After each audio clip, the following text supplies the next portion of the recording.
A bad decision usually does not feel bad at the beginning. It feels exciting. It feels urgent. It feels obvious. You stand in front of a door labeled new job, new relationship, or big purchase, and your brain whispers, just choose already. But Annie Duke's book, How to Decide, is about slowing down that one moment before the door opens, because your life is shaped less by one big decision and more by countless small ones that mattered more than they seemed.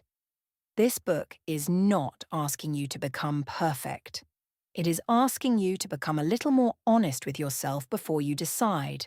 And sometimes that tiny pause can save you years of regret.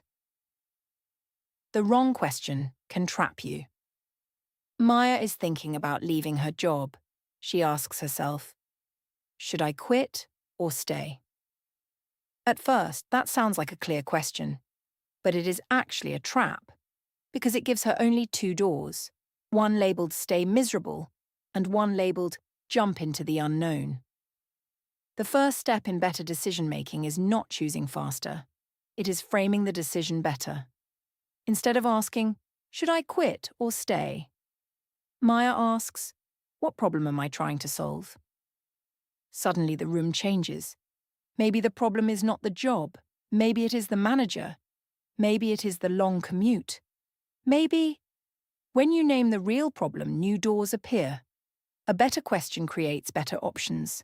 And sometimes the decision you thought you had to make is not the real decision at all. The flashlight test. Every decision has two zones: what you know and what you do not know yet. The problem is that most of us walk into the unknown with confidence instead of a flashlight. Lena wants to open a small cafe. She loves coffee. Her friends love her cakes. But before she signs the lease, she has to make two lists. First, what do I know? Second, what do I need to find out? Lena knows she can bake. She knows the neighborhood is busy. But she does not know the monthly rent after fees. She does not know how many cafes nearby failed. She does not know how much money she needs during slow months. That second list is where wisdom lives. Not because it kills the dream, but because it protects the dream from fantasy. A decision is stronger when you shine a flashlight into the dark corners before you walk forward. Ask the future. Before the present gets too loud. The present moment is loud. It shouts. It pulls your sleeve. It says, I want relief now. That is why someone sends an angry message, buys something too expensive, or accepts a job just because they are tired of searching. Annie Duke teaches that good decisions should include your future self in the conversation. Imagine your future self sitting across the table from you. One version is you tomorrow. Another version is you 1 year from now. Another version is you 10 years from now. Now ask, who pays the price for this choice? If you skip studying tonight, tomorrow you may feel stressed. If you ignore your health for years, 10 years from now you may carry the cost. This does not mean the future always wins. Sometimes present joy matters, but the present should not be the only voice in the room. A wise decision lets every version of you speak before the final answer is chosen.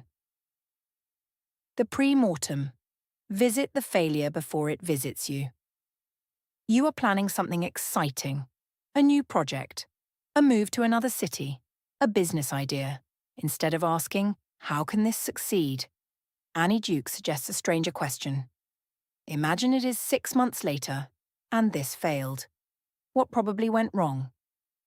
That is called a pre-mortem. It is like visiting the grave of your plan before the plan dies.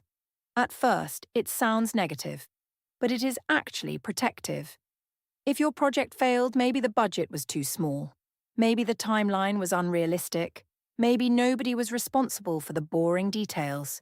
Maybe you ignored one person who warned you early.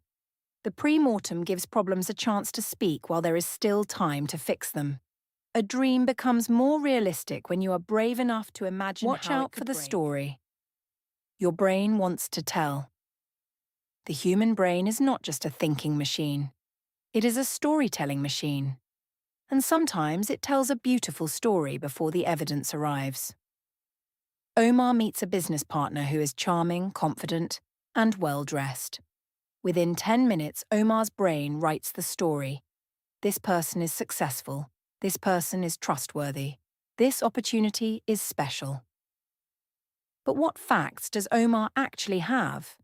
Maybe very few. Annie Duke warns that we often fall in love with a story and then search for details that support it. So before making an important choice, pause and ask, what would I believe if I did not already like this idea? The danger is information filtered through desire. When your brain is rushing to create a perfect story, slow down and ask for receipts. Decide before the emotion arrives. Some decisions are hard because we wait until the worst possible moment to make them. We decide our spending rules while standing in the shop.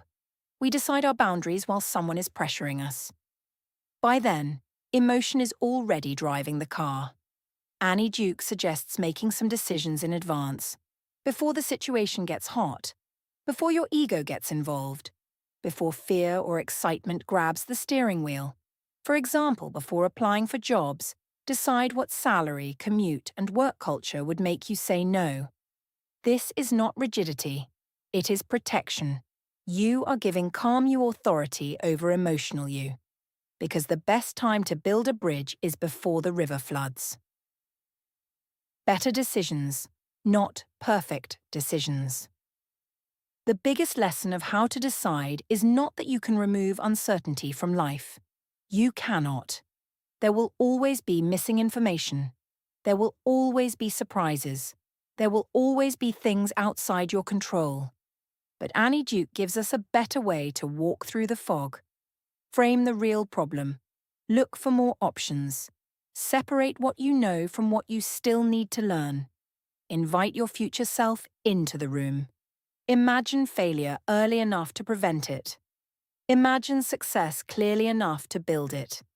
And question the story your brain wants to believe. Better decisions are not made by people who magically know the future. They are made by people who slow down, ask better questions, and create a cleaner process before choosing. So the next time life gives you a door, do not just rush through it. Step back. Check the map. Ask what is missing. Then open the door with your eyes a little wider.